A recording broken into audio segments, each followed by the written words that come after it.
ஓம் சிவாய.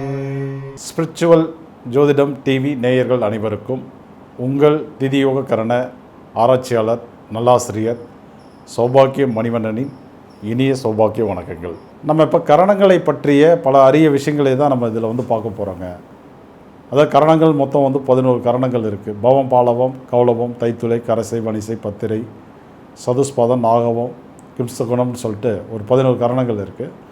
இதில் 2 விதமாக நம்ம பிரிச்சுக்கலாம். இந்த முதல் 7 கரணங்களை வர சரம் என்றும், அடுத்து வரக்கூடிய ஒரு 4 கரணங்கள் ஸ்திரக்கரணங்கள் என்றும் சொல்வதுண்டு. சரி, இதில் பெரிய அளவில் ஏதாவது மாற்றங்கள் எதாவது இருக்கா அப்படின்னா அப்படிலாம் ஒன்றும் கிடையாது. சரிங்களா? இப்போ இந்த 11 கரணங்களுக்கு நம்ம என்ன பண்ண போகிறோம் அப்படின்னாக்க, இதில் ஒவ்வொரு கரணத்தில் பிறந்தவர்களுடைய குணங்கள் எப்படி இருக்கும் அப்படிங்கிறத நம்ம தெளிவாக பார்க்கலாம். நம்ம இப்போ அடுத்தது ஒவ்வொரு கரணத்தில் பிறந்தவர்களுக்கும் உண்டான பார்த்திங்கன்னா அந்த கரணாதிபதி யோக பலன்களை தருவாரா, தரக்கூடிய அமைப்பில் இருக்காரா இல்லையா, அப்படி கொடுத்தா எந்த மாதிரி யோக பலனை தருவார். சரி, தரக்கூடிய அமைப்பில் இல்லை, அப்போ அவருக்கு நம்ம அந்த பலனை தருவதற்கு என்ன பலனை வைக்கணும் நம்ம. சரிங்களா?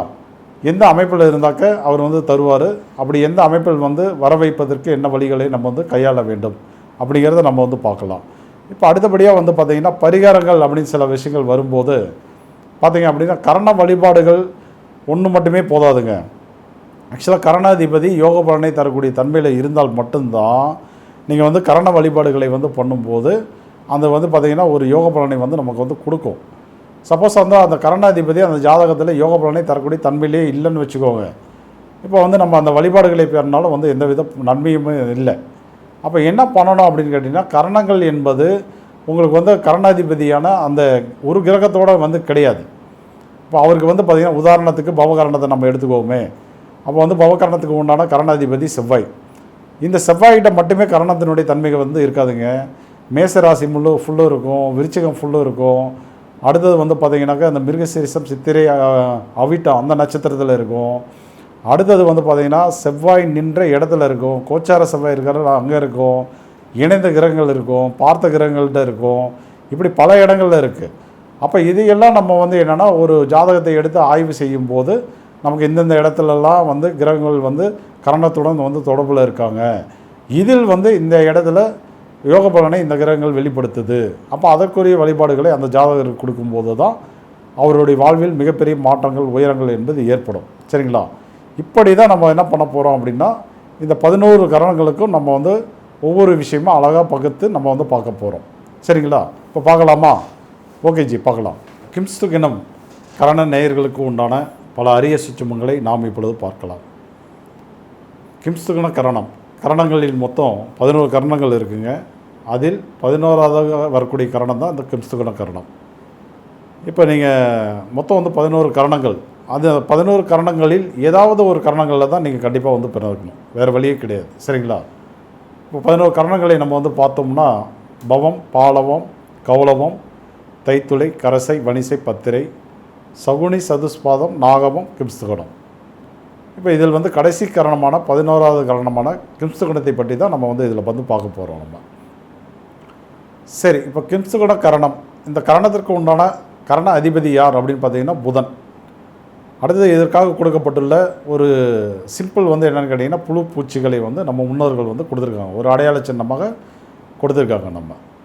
சரிங்களா? இப்போ இதற்கு உண்டான வழிபாடு ஸ்தலம் பார்த்திங்க அப்படின்னா தன்வந்தரி. இப்போ நம்ம இந்த கிம்ஸ்துகண கரணத்தில் பிறந்த நேயர்கள் அனைவரும் இந்த வழிபாடுகளை மட்டுமே செய்தால் போதுமா அப்படின்னா கண்டிப்பாக போதாது. சரிங்களா? அப்படியே நீங்கள் வழிபாடுகளை செய்தாலும் இந்த கரண அதிபதி புதன் உங்களுக்கு யோக பலனை தரக்கூடிய தன்மையில் இருந்தால் வெறும் 30% யோக பலன் தான் உங்களுக்கு நடைமுறைக்கு வரும். அவர் யோக பலனை தரக்கூடிய தன்மையில் இல்லை அப்படின்னா இந்த வழிபாட்டினால எந்தவித நன்மையும் இல்லை. அப்போ உங்களுடைய ஜாதகத்தில் அவர் யோக பலனை தர தன்மையில் இருக்காரா இல்லையா என்பதை நம்ம முதல்ல தெரிஞ்சுக்கணும். இப்போ அடுத்தபடியாக என்ன தெரிஞ்சுக்கணும்?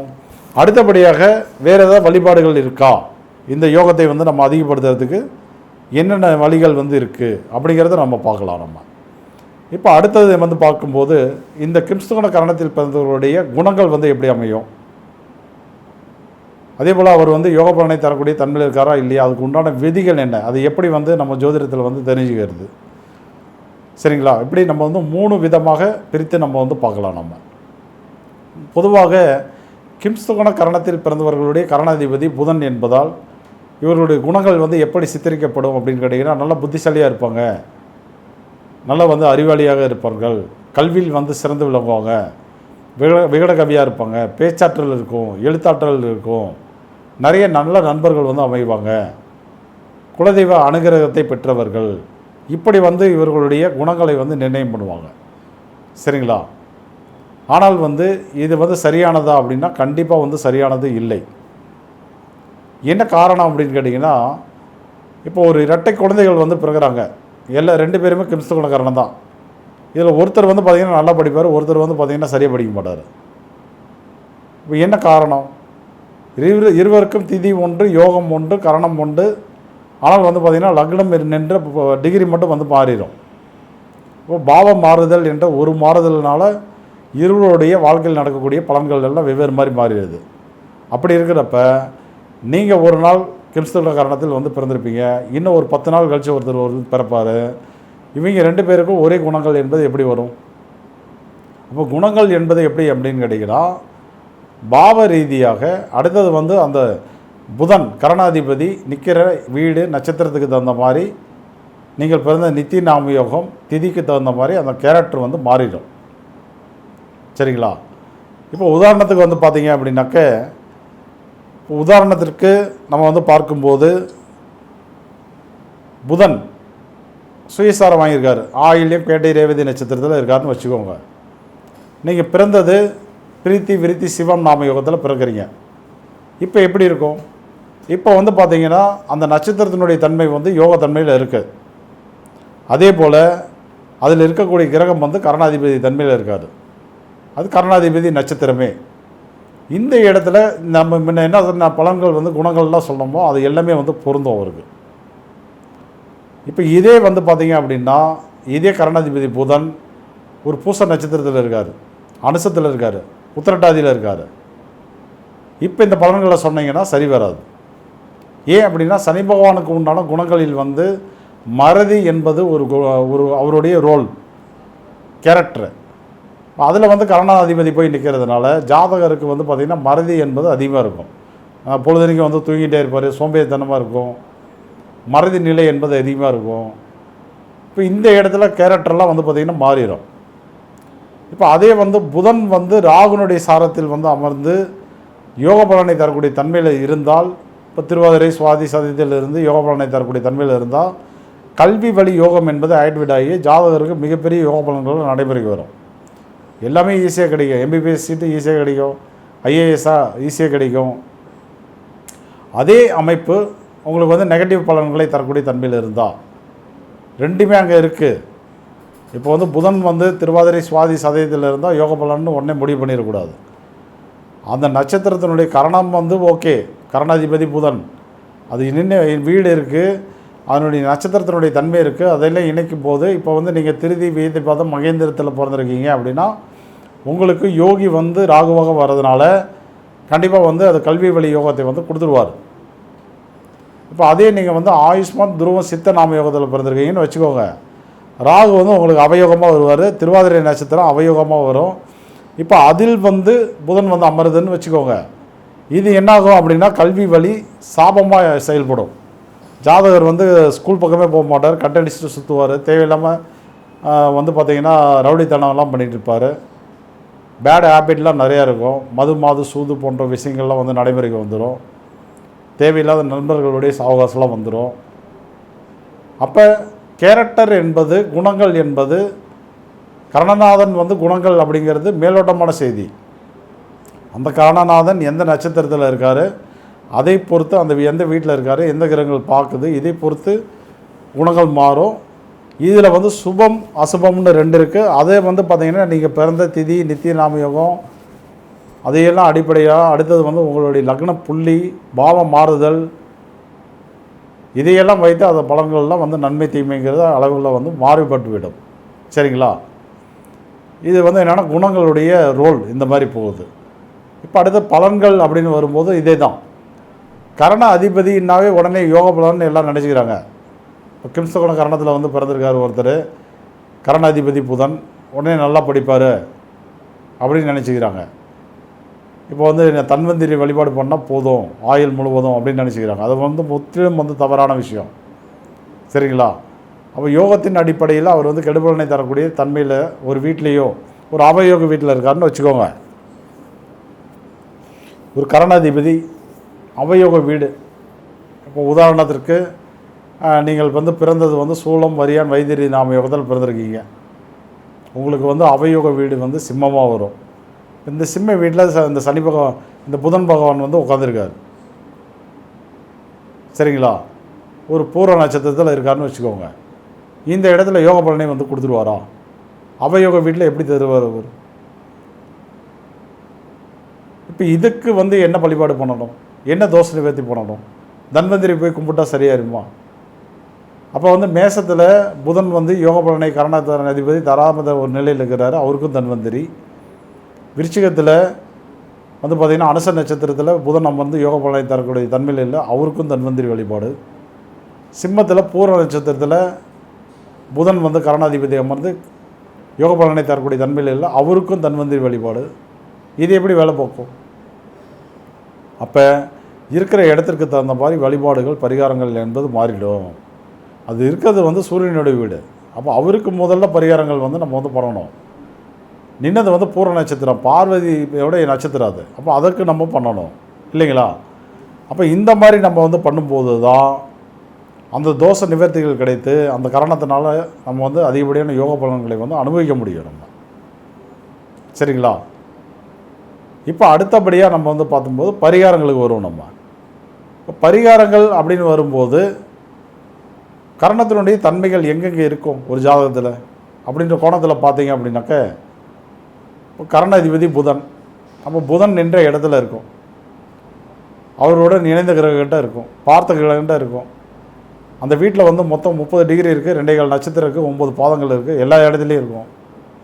அதில் ஏதாவது கிரகங்கள் இருந்தால் அவங்ககிட்டே இருக்கும்.